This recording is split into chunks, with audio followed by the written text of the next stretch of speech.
Do you know what this is? It's a chord. This is also a chord. This is an accordion.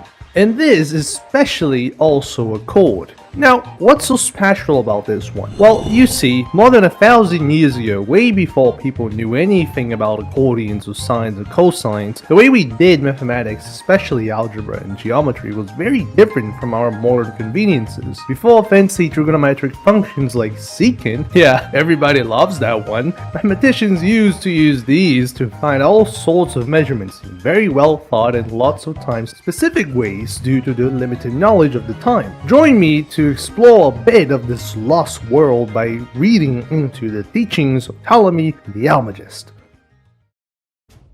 In ancient times, way before sines and cosines entered the picture, people used to do geometry in a very different manner than today, although in some sense it was basically the same thing with some extra steps. As I mentioned before, they used chords. In simple geometry, chords are defined as any line segment whose endpoints are located within a circle, with the biggest chord obviously being the diameter. The Greeks and later the Romans made quite the advancement with these chords, the first among them being a man called Hipparchus of Nicaea, with his work being further developed by the Greco-Roman Claudius Ptolemy in his work, the Almagest. Ptolemy was born in Roman Egypt, presumably around the 1st century CE, and would carve his mark in history within many different fields of study, most importantly astronomy and mathematics. His famous model of epicycles was monumental in the development of astronomy, and we could even say physics as a whole. Not because it was right, no, it was actually wrong, but because it gave fuel for the minds of Galileo and Copernicus alike.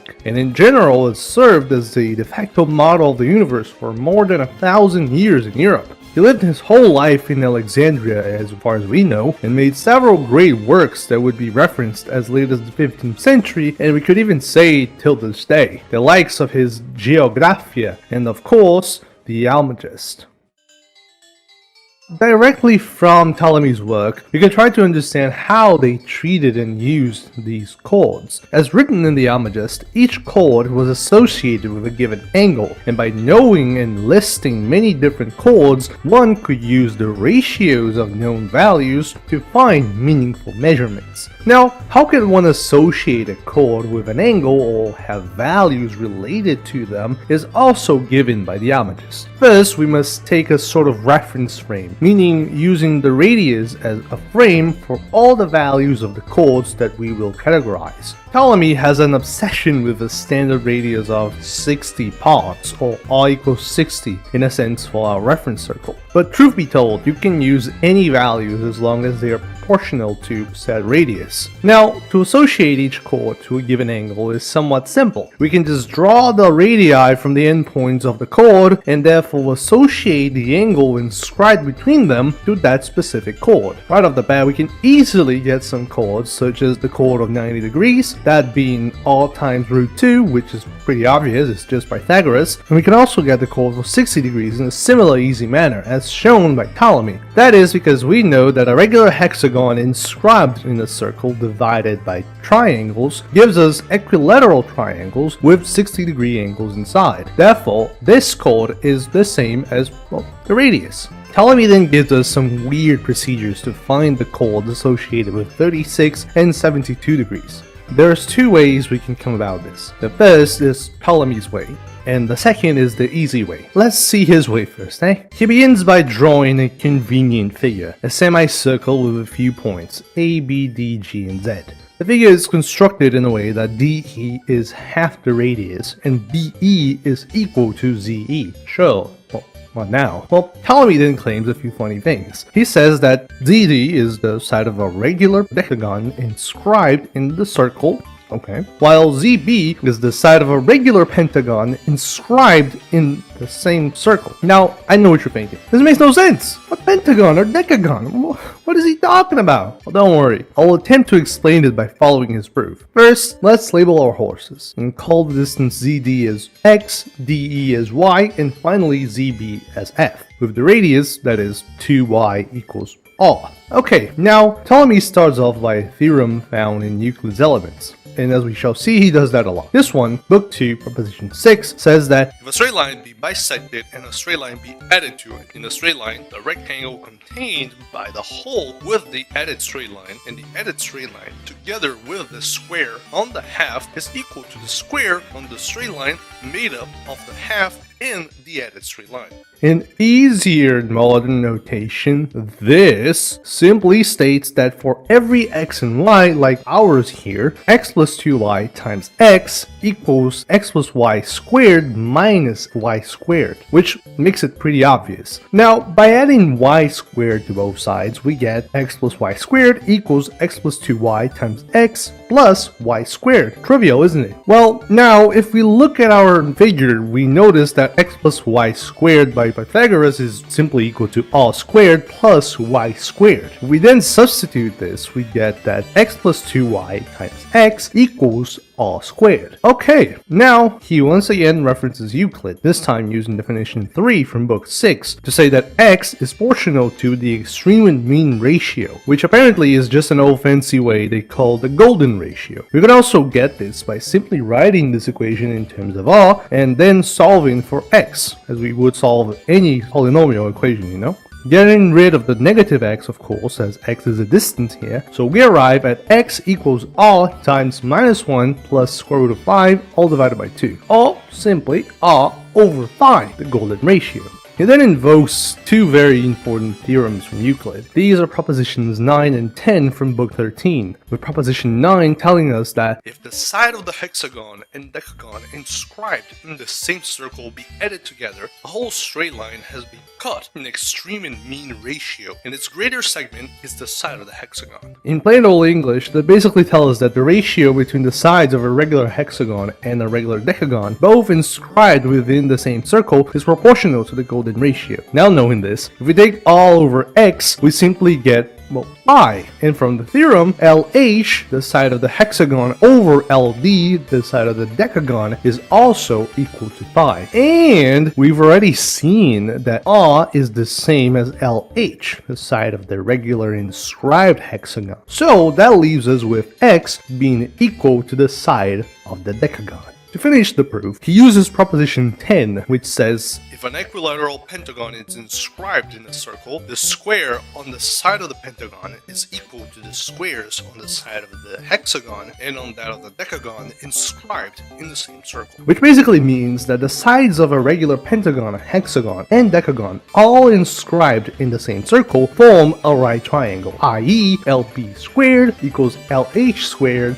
plus LD squared. And finally, from our figure, f squared equals r squared plus x squared, which by our already pre-established equivalences means that f is the side of the pentagon.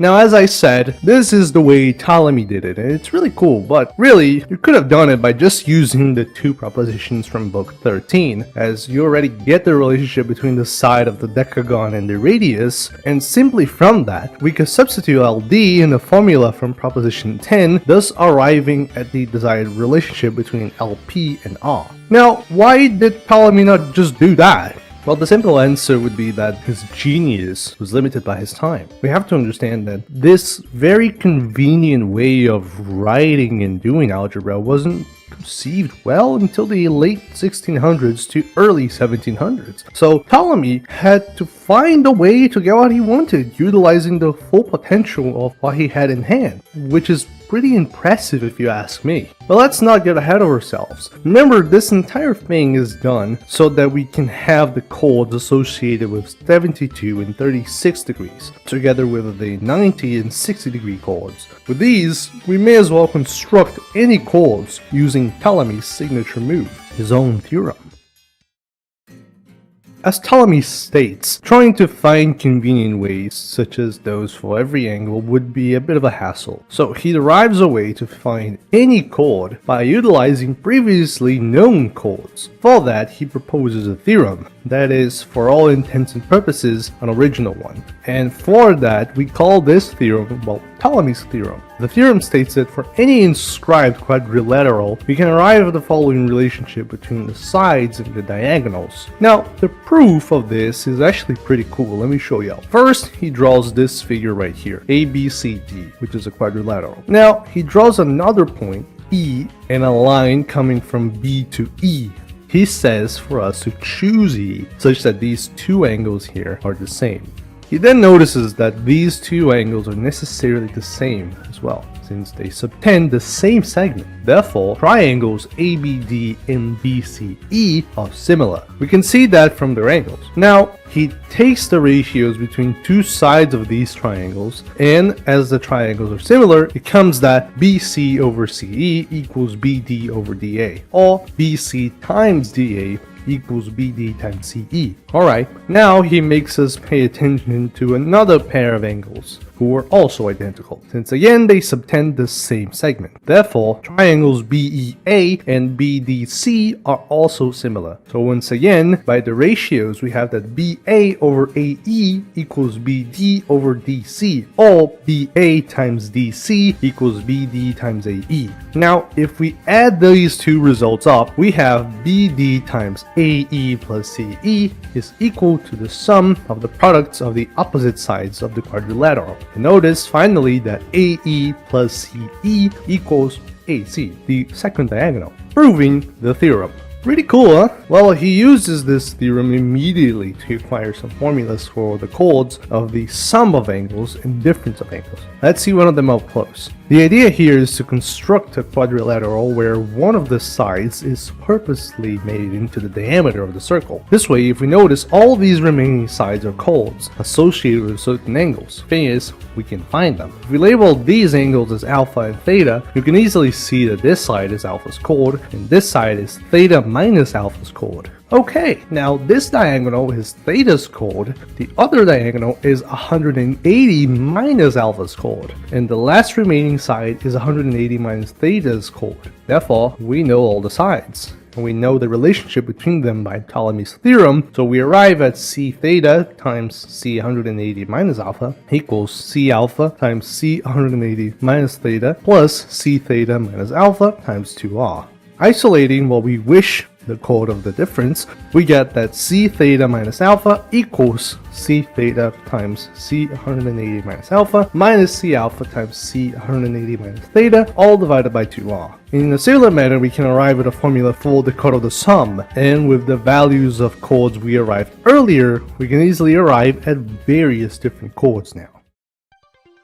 Okay, but we haven't talked about how to use these chords, and truth be told, Ptolemy doesn't give us a very good example exactly. Looking around though, we can find articles attempting to explain the passage I'll be talking about. The example goes something like this. Suppose you have a gnomon, a tall part of a sundial, and you want to measure the size of its shadow in the solstices and equinoxes. To do that, admit the height of the gnomon is a known value g, and construct a triangle with the shadow of the gnomon. Then inscribe the right triangle that we just formed in a big circle where the hypotenuse is the diameter. Now we notice a few things regarding the angles of our original triangle. This arc in the circle is just 2 times theta. Therefore, G is just the chord of 2 theta. Same goes for this side, this time for the angle alpha, or 90 minus theta. And finally, to find what we want, i.e. the size of the shadow S, we can just write the ratios between the mentioned sides as equal to the ratio of the chords, and boom, we get what we wanted. Now, you the viewer, with your modern eyes and all that, might be thinking to yourself, wait a minute.